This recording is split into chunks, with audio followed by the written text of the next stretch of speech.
All right, good afternoon. Trip to announce the Secretary General will be traveling to Bangladesh on July 1st in a joint visit with Dr. Jim Yong Kim, the president of the World Bank Group.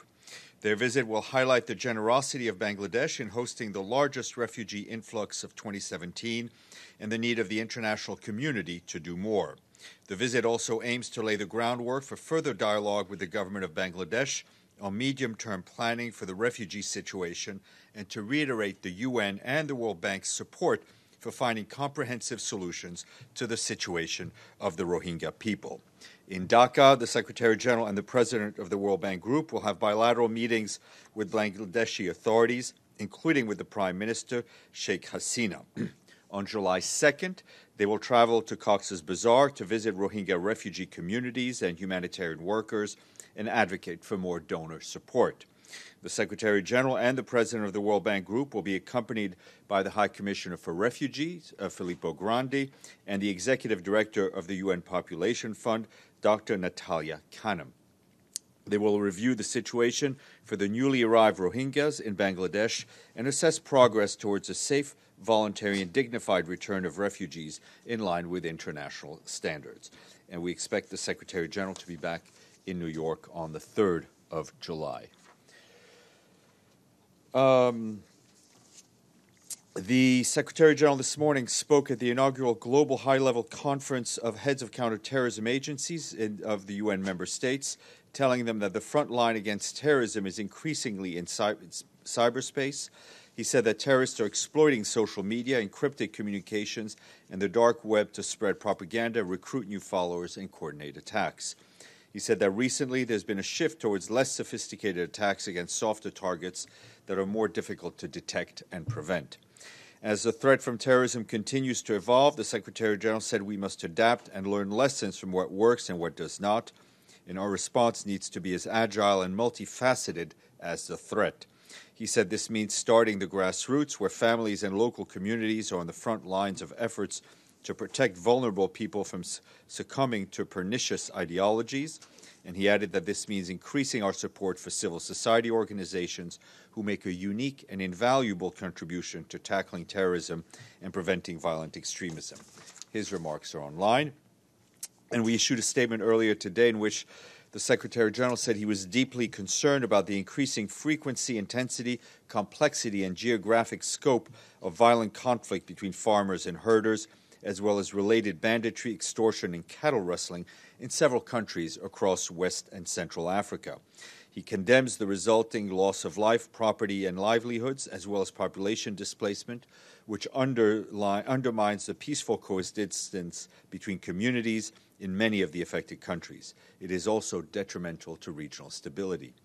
The Secretary General stresses that all attacks targeting civilians violate international humanitarian law and urges all concerned governments and regional organizations, civil society, and other relevant actors to work together to find acceptable and lasting solutions to these conflicts. This in full compliance with existing regional regulatory frameworks and international humanitarian and human rights law. The Secretary General expresses the solidarity of the UN with the people and government of affected countries, and he reiterates the readiness and commitment of the UN to support national and regional efforts to resolve disputes between farmers and herders. The Secretary General also welcomes, in a statement issued a short while ago, in fact, the Secretary General welcomes a visit to Ethiopia 2 days ago by a high-level delegation from Eritrea as a first concrete step in the process of normalizing relations between the two countries. The Secretary General notes that diplomatic overtures to ease tensions and resolve the long-standing disputes between the two countries will have far-reaching positive impact in the whole region. He once again reiterates our readiness to play a role in supporting the two countries in the implementation of the boundary decision or any other area they would deem useful for the United Nations to assist. Turning to Syria, as hostilities escalate in the southern Syria, our humanitarian colleagues say that civilian deaths continue to be reported, and up to 66,000 people have now been displaced. Reportedly, the majority of the displaced fled from eastern Dara towards the Jordanian border, many of whom remain stranded in the desert area with little access to humanitarian help. At least 13,000 people have fled towards Quneitra Governorate, and hundreds of others have reportedly fled to government-controlled area as Asweda Governorate. The number of internally displaced people is expected to rise as hostilities continue.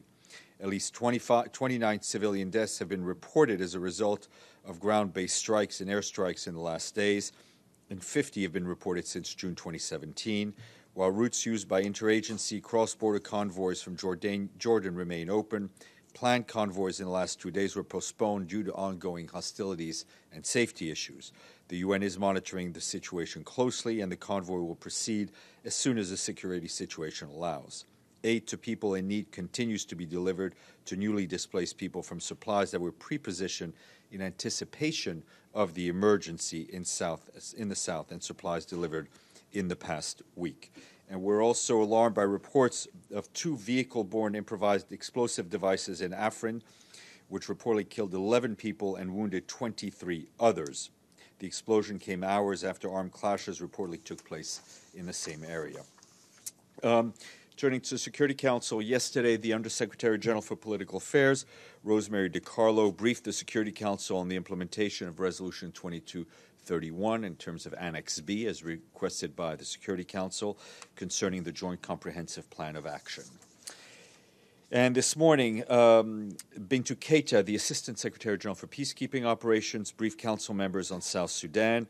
She said that security situation on the ground remains of serious concern, with both parties to the conflict in consistent breach of the cessation of hostilities agreement that they themselves pledged to honor. She added that the continuation of fighting has had a direct impact on the humanitarian situation. Hunger and malnutrition have reached record levels, and 1.75 million people are on the brink of a catastrophe. And you will have seen that yesterday we issued statements in which the Secretary General commended the continued efforts of the High-Level Revitalization Forum led by the Intergovernmental Authority on Development, IGAD, to facilitate the peace process in South Sudan. And we also issued a statement on Libya in which the Secretary General said he was concerned about the latest development in the Oil Crescent region. And also yesterday afternoon, we issued a senior appointment. Saleh Zud, of Ethiopia has been named Special Representative of the African Union and head of the UN Office to the African Union. She will succeed Haile Menkerios, to whom the Secretary General reiterates his deep gratitude and appreciation for his dedicated years of service to the organization. The new special representative is the first woman appointed to this position. Currently, she is Director General of the UN office in Nairobi. She brings with her 3 decades of progressively responsible experience at the national, regional, and international levels. And our colleagues at the ILO today released a report which warns about looming global care crisis. In 2015, 2.1 billion people were in need of care, including 1.9 billion children, 200 million older persons. By 2030, this number is expected to reach 2.3 billion, driven by an additional 200 million older persons and children. The report stresses that investment is needed to deal with the rising demand. Around 269 million new jobs could be created if investment in education, health, and social work would double by 2030. And our friends at UNICEF said they've spent over $500 million to deliver emergency life-saving supplies to children in urgent need of assistance in 2017. This is the agency's highest expenditure on supplies for humanitarian crises, as famine, drought, conflict, malnutrition threaten the survival of millions, especially in South Sudan, Yemen, Somalia, and northeast Nigeria. And the World Health Organization, a study released today, shows that new formulation of a drug to prevent excessive bleeding following childbirth could save thousands of women's lives in low and lower-income countries. Approximately 70,000 women die every day because of postpartum hemorrhage, increasing the risk that their babies will also die within 1 month. After we're done here, and Brendan will brief you at 12:40 about whereabouts the President's Security Council for the month of June, Ambassador Vasily Nebenzia of the Russian Federation will brief you for a wrap-up briefing. 4 p.m., Michelle Koenigs, Executive Director of the Counter-terrorism Executive Directorate, will brief you on the ongoing counterterrorism conference. That will take place at the delegates' entrance stakeout located on the first floor of the GA building. And at 5:45, Ayman al-Safadi, the Minister of Foreign Affairs of Jordan, will brief you at the Security Council stakeout following his meeting with the Secretary General of the United Nations. And one more. 1:15 tomorrow, after the briefing, there will be Agnes Marcayud, Director of the UN Mine Action Service, and Ambassador Sasha Sergio Solis, Permanent Representative of Bolivia to the United Nations, will brief you ahead of the Security Council meeting on mine action. Right. Yes, thanks, Stéphane. Is the SG going to discuss of course, he might discuss the situation in Daraa with Mr. Safadi, the Foreign Minister of Jordan. Is he going to ask him to open the borders for the refugees who are leaving their towns? I don't want to prejudge the discussion. Obviously, the situation in the Middle East will be discussed, and I think we're all very thankful for the immense generosity and hospitality that Jordan has shown for quite a number of years to Syrian refugees, but we'll try to give you a bit more readout afterwards. Mr. Klein. Yes, does the Secretary General have any comment on the OPCW vote to investigate attribution for certain chemical weapons attacks in Syria? And has he been asked to provide any assistance from the Secretariat? No, we've taken note of the vote. As you know, the OPCW is independent of the Secretariat. We're obviously taking a look at the decision, but I'm not aware of any contact as of now. Yep. Thank you, Stéphane. Do you have any comment on the possible SG trip to Nagasaki during this summer? No, I saw the report. As you know, we don't have any official trip to announce, but as you know, I think the Secretary General attaches great importance to the remembrance ceremonies of both Hiroshima and Nagasaki. Mr. Bays, then Matthew. I'd like to ask Arad's question another way. Does the Secretary General back the call by the humanitarian advisor to the Special Envoy Jan Egeland, who has, in the last few hours, said that Jordan must open the border? I think it's very important that that those fleeing conflict and those needed help be given that help. Sure. I wanted to ask you, I'd asked before about this situation in Lebanon where they said openly that they were not going to process the visas of UNHCR staff until there was a plan. They've now formalized that and said until there is a plan announced by UNHCR to move refugees back to Syria, there'll be no visa or residency permit renewals.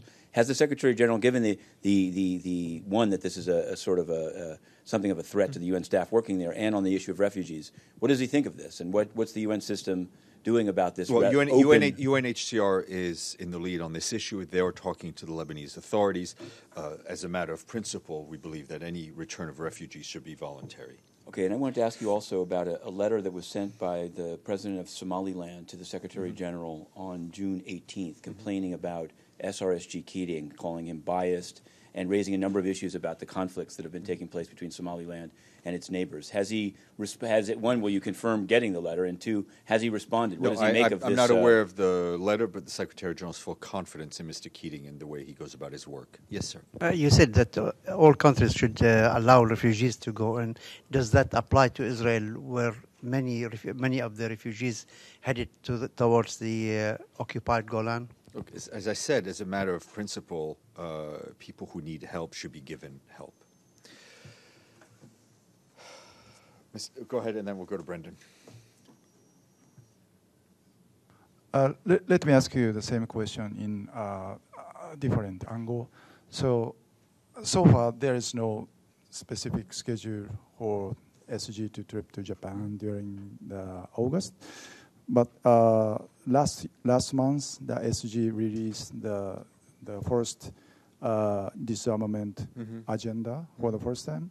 So how does SG see the impact on his trip if he is realized the trip to the it's a lot of Hibakuchi? I salute your efforts. It's a lot of it's a lot of hypotheticals. What I can tell you is that obviously what happened at Nagasaki and Hiroshima is the most powerful symbol possible of why we need a nuclear-free world. Can you confirm that 2 UN staff members have gone missing in Hodeidah? I've heard that no. WFP. No, you will I'm not not able to. And the other question I wanted to ask you is that there's a youth envoy. There's a person named Joel Davis who's, it's a little murky, but he seems to be described as a liaison to the UN's Special Representative on Sexual Violence and Conflict, has now himself been charged with child sex abuse. And I wanted to know, can you, because it remains unclear what his status with the UN is. I can check. I have not heard Please, this Joel person. I will Davis. check. It's in Mr. the Varna. Washington Post. Thank you.